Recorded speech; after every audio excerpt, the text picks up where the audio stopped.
ఇప్పుడున్న జనరేషన్‌లో చాలామంది హెయిర్ ప్రాబ్లమ్స్‌ని ఫేస్ చేస్తున్నారు. అసలు హెయిర్ లాస్ అనేది ఎందుకు అవుతుంది? దీనికి రీజన్ ఏంటి సార్?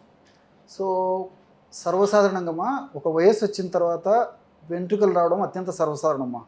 దేహధర్మాల్లో భాగంగా, జీవనక్రియలో భాగంగా ఇంచుమించు 50 సంవత్సరాలు వచ్చిన తర్వాత క్రమక్రమంగా కొంతమందికి కొద్ది శాతంలోనే వెంట్రుకలు హెయిర్ లాస్ అయిపోతే, కొంతమందికి ఎక్కువ శాతంలో అయిపోతాయమ్మా. మీరు ఈ క్వెషన్ అడిగేసరికి చాలామంది నన్ను గమనిస్తుంటారమ్మా. అవును. నిజంగా సార్‌కి ఎందుకు హెయిర్ లాస్ అయిపోయిందని చెప్పేసి. సో, నాకు దాదాపు 50 సంవత్సరాల తర్వాత నుంచి హెయిర్ లాస్ కావడం జరిగిందమ్మా. రెండోదేంటంటే ట్రెడిషనల్‌గా, ఆనువంశికంగా, హెరిడిటరీగా జెనెటిక్ ఎఫెక్ట్ ఏదైనా ఉంటే, పెద్దలకు కుటుంబ చరిత్ర ఏదైనా ఉంటే, పెటర్నల్ సైడ్ గానీ, మెటర్నల్ సైడ్ గానీ, అంటే నాన్న తరపున గానీ, అమ్మ తరపున గానీ ఇటువంటి పరిస్థితి ఏదైనా ఉంటే కొంతమందికి చిన్న వయస్సులోనే హెయిర్ లాస్ కావడం జరుగుతుందమ్మా. సో, ఇన్ జనరల్‌గా జరిగేదిది. సో, దీనికోసం అని చెప్పేసి నేను ప్రత్యేకంగా జాగ్రత్తలు అయితే తీసుకున్నది లేదు. దీనికోసం కేర్ తీసుకున్నది లేదు. ఈ సౌందర్య పిపాస నాకు లేదు కాబట్టి దాని మీద నేను పట్టించుకోలేదమ్మా. కానీ మంచి మంచి మెడిసిన్స్ ఉన్నాయి. నేను గత 30, 35 సంవత్సరాల నుంచి కూడా ఎంతోమందికి సజెస్ట్ చేసి చక్కటి ప్రయోజనాన్ని పొందినటువంటి అనేక రకాలైనటువంటి ఆయుర్వేద ఔషధాలు, మన ఇంట్లో తయారు చేసుకోదగ్గ అనేక ఔషధాలు ఉన్నాయమ్మా. మరి ఇంట్రెస్ట్ ఉన్నటువంటి వాళ్ళు వాటిని తప్పకుండా తయారు చేసుకొని సద్వినియోగం చేసుకోవడం వల్ల హెయిర్ లాస్ సమస్య అయితే తగ్గుతుందమ్మా. అంటే ఇప్పుడు కొంతమందికి పుట్టే పిల్లలకు కూడా చాలా హెయిర్ తక్కువతో పుడుతున్నారు. అలా ఎందుకు అవుతుంది? అదేమ్మా, ఇప్పుడు తల్లుల యొక్క చేసేటువంటి పొరపాట్లు, ముఖ్యంగా తల్లులో ఉన్నటువంటి పోషకాహార లోపము, అదేవిధంగా తల్లులు మానసిక ఒత్తిడికి ఎక్కువ గురైనప్పుడు కూడా ఆ యొక్క సమస్య వస్తుంటుంది. అదేవిధంగా కొన్ని రకాలైనటువంటి ఆధునిక కృత్రిమ రసాయన ఔషధాలు మరి తల్లులు విచక్షణ రహితంగా వాడుకోవడం వల్ల కూడా మరి పుట్టినటువంటి పిల్లలకి ఈ సమస్య వచ్చేదానికి అవకాశం ఉంటుంటుంది. ఇలా వివిధ రకాలైన కారణాల వల్ల మరి పుట్టిన పిల్లలకు కూడా ఆశించినంత స్థాయిలో వెంట్రుకలు ఉండవమ్మా. అంటే దీనికి సొల్యూషన్ ఏమైనా, పర్మనెంట్ సొల్యూషన్ ఏమైనా ఉంటుందా సార్? ఉన్నాయమ్మా. ఇదే కదమ్మా దీనికి కారణం. ఇంకోటి ఏంటంటే అనేక కారణాలలో ఇప్పుడు పోషకాహార లోపం చాలా మందికి కారణము. దీనికి తోడు ఈ మధ్య కాలంలో మీరు ఇప్పుడు అడిగారు, ఈ మధ్య కాలంలో ఎక్కువ మందికి ప్రాబ్లం వస్తుందని చెప్పేసి. చాలా మందిలో విటమిన్ డి లోపం ఉంటుందమ్మా. మనం 100 మందిని గమనించినట్లయితే 100 మందిలో దాదాపు 90 మందికి పైనే డి విటమిన్ లోపం ఉంటుందమ్మా. సో, ఎప్పుడైతే డి విటమిన్ లోపం ఉంటుందో అప్పుడు ఆ యొక్క ప్రభావం చేత కూడా ఈ వెంట్రుకలు చిన్న వయసులో రాలిపోవడం కానీ, అదేవిధంగా వెంట్రుకలు చిన్న వయసులోనే తెల్లబడడం కానీ జరుగుతుంటుందమ్మా. మనకు అదృష్టవశాత్తు సూర్యుడు భగవానుడు ప్రత్యక్షమై నా యొక్క అనుగ్రహం, ఆశీర్వాదం తీసుకోమని చెప్పేసి సూర్యభగవానుడు మనం ఆదేశిస్తున్న మనం సూర్యభగవాన్ యొక్క అనుగ్రహాన్ని నోచుకోలేకపోవడం చేతనే మనం నిజంగా చాలామంది చిన్న వయసులోనే హెయిర్ లాస్తో బాధపడుతున్నారమ్మా. సో, పోషకాహార లోపము, మానసిక ఒత్తిళ్ళు, గ్యాస్ట్రిక్ ట్రబుల్ సమస్యలు, అదేవిధంగా వాతావరణ కాలుష్యము, ఇలాంటివన్నీ కూడా ప్రత్యక్షంగా పరోక్షంగాను మరి హెయిర్ లాస్ అయ్యేదానికి కారణమవుతున్నాయమ్మా. దీనికి మంచి రెమెడీ చెప్తాను చూడమ్మా, చాలా అద్భుతంగా పనిచేస్తుంది. ఎంతోమంది వాడి సత్ఫలితాలు ఇచ్చిన తర్వాతనే మీరు అడిగారు కాబట్టి మన ప్రేక్షకుల కోసం ఆ యొక్క ఫార్ములాని చెప్తున్నానమ్మా. చాలా సులువైనటువంటి ఫార్ములా అమ్మా. నల్ల నువ్వులని వేయించి పొడిలాగా చేసుకొని ఒక 50 గ్రాములు తీసుకోవాలి. అదేవిధంగా ఉసిరిక పొడి, ఆమ్లా పౌడర్ అమ్మా, ఇదొక 50 గ్రాములు తీసుకోవాలి. అట్లే మూడవ పదార్థంగా గుంట గలగరాకు, బాగా నిదానంగా మన ప్రేక్షకులు రాసుకోవడం మంచిదమ్మా. చాలామందికి ఈ పేరు తెలిసిండదు. కాటుకాకు అని చెప్పేసి అంటుంటారమ్మా. భృంగరాజు పౌడర్ అని చెప్పేసి అంటుంటారు సంస్కృతంలో భృంగరాజు పౌడర్ అంటే తెలుగులో గుంట గలగరాకు లేదా కాటుకాకు అని చెప్పేసి. ఈ కాటుకాకు కూడా మా గ్రామాలు, పట్టణాలు, నగరాలతో నిమిత్తం లేకుండా ఇంచుమించు ప్రతి చోట కలుపు మొక్కగా పెరుగుతుంటుందమ్మా.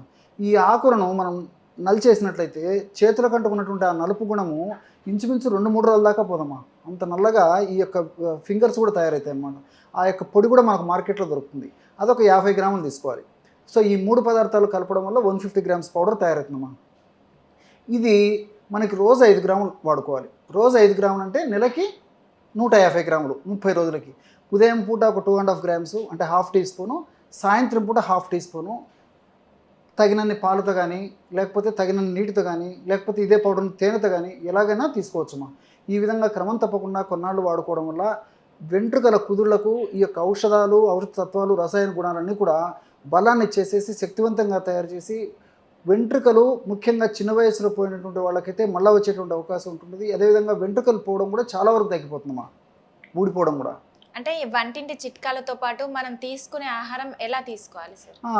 మనం తీసుకునే ఆహార పదార్థాలమ్మా బాగా డైలీ ఏదో ఒక పండు తినడం అలవాటు చేసుకోవాలి. అంటే సీజనల్ ఫుడ్ తీసుకోవడం చాలా చాలా మంచిది. అదేవిధంగా dry nuts, dry fruits, vegetables ఇలాంటివి సహజ సిద్ధంగా ప్రకృతిలో దొరికేటువంటి పదార్థాలు తీసుకోవడానికే ప్రాధాన్యత ఇవ్వాలి. అదేవిధంగా రోజు ఉదయం నుంచి రాత్రి వరకు కనీసం 3 నుంచి 5 లీటర్ల వరకు వయస్సును బట్టి, వారి యొక్క శరీర తత్వాన్ని బట్టి, ఆరోగ్య పరిస్థితిని బట్టి, సీజన్ బట్టి వాటర్ తాగడం అలవాటు చేసుకోవాలమ్మా. అదేవిధంగా fast foods, junk foods, bakery foods, ice creams, అదేవిధంగా కూల్ డ్రింక్స్ ఇలాంటివి ఎంత వీలైతే అంత తగ్గించడం మంచిది. టయానికి ఆహారం తీసుకుంటుండాలి, టయానికి విశ్రాంతి తీసుకుంటుండాలి. ఇలాంటి చిన్న చిన్న జాగ్రత్తలు తీసుకున్నట్లయితే మరి ముఖ్యంగా మానసిక ఒత్తిడి కూడా తగ్గించుకోవడానికి ప్రయత్నం చేయాలమ్మా. ఇలాంటి చిన్న చిన్న జాగ్రత్తలు తీసుకుంటూ నేను చెప్పినటువంటి ఔషధాన్ని వాడుకోవడం వల్ల చాలా చక్కటి ప్రయోజనం చేకూరుతుంది. మరి ఈ వెంట్రుకలు రాలిపోయేటువంటి పరిస్థితి ఉన్నప్పుడు 100లో దాదాపు 90% మంది మానసికంగా కూడా చాలా వేదనకు గురైపోతుంటారు. వాళ్ళు మరి వందలాది వేలాది రూపాయలు ఖర్చు పెట్టడానికి కూడా వెనుకాడనటువంటి పరిస్థితి ఏర్పడుతుంటుంది. కాబట్టి మరి ఈ నేపథ్యంలో ప్రకృతి ప్రసాదించినటువంటి ఔషధాలపైన సదవగాహన కలిగి ఉండి మనం సద్వినియోగం చేసుకున్నట్లయితే చక్కటి ఆరోగ్యం మన సొంతమేదానికి అవకాశం ఉంటుంది. చక్కటి కేసు సంపద కూడా కలుగుతుందమ్మా. అంటే మనం ఇంటర్నల్గా ఫుడ్ తీసుకుంటున్నాం సార్, ఇంకా మీరు చెప్పిన చిట్కా వాడుతున్నాం. సో ఇంకా అది కాకుండా మనం హెయిర్కి ఏం అప్లై చేయాలి సార్? ఓకే, ఇప్పుడు కలబంద అలోవెరా తెలుసు కదమ్మా. ఓకే, ఒక్క భాగము కలబందమ్మా, అంటే అలోవెరా గుజ్జు ఉంటుందమ్మా. పైన ఆకుపచ్చ రంగు ఉన్నటువంటి పరిస్థితి ఉండేసేసి ఆ లోపల ఒక గుజ్జు ఉంటుందమ్మా. ఆ లోపల గుజ్జును తీసేసుకొని మిక్సీలో వేసేసి బాగా తిప్పేయడం వల్ల ఆల్మోస్ట్ లిక్విడ్ ఏదో తయారైపోతుంది అనమాట. అది ఒక భాగం తీసుకొని దాన్ని రెట్టింపు కొబ్బరి నూనెలో కలిపేసేయాలి. అంటే ఒక్క భాగము అలోవెరా జ్యూస్ అయితే 2 భాగాలు కొబ్బరి నూనె, ఈ 2 కలిపేసి పొయ్యి మీద పెట్టేసేసి సన్న మంట మీద ఆ అలోవెరాలో ఉన్నటువంటి ఆ నీటి శాతం అంతా ఇగిపోయేదాకా మరిగించాలమ్మా. సన్న మంట మీద ఎందుకు చెప్తున్నా అంటేమా, ఎక్కువ మంట పెట్టేసేస్తే ఔషధ గుణాన్ని పోతాయమ్మా. కాబట్టి నిదానంగా స్లోగా ఔషధాన్ని తయారు చేయాలి. సన్న మంట మీద మరిగించేసేసి ఆయిల్ను తయారు చేసుకోవాలి. మరి సన్న మంట మీద మరిగిన తర్వాత ఆయిల్ తయారైంది ఎట్లా తెలుస్తుంది సార్ మాకు అని చెప్పేసి మీకు డౌట్ రావచ్చుమా.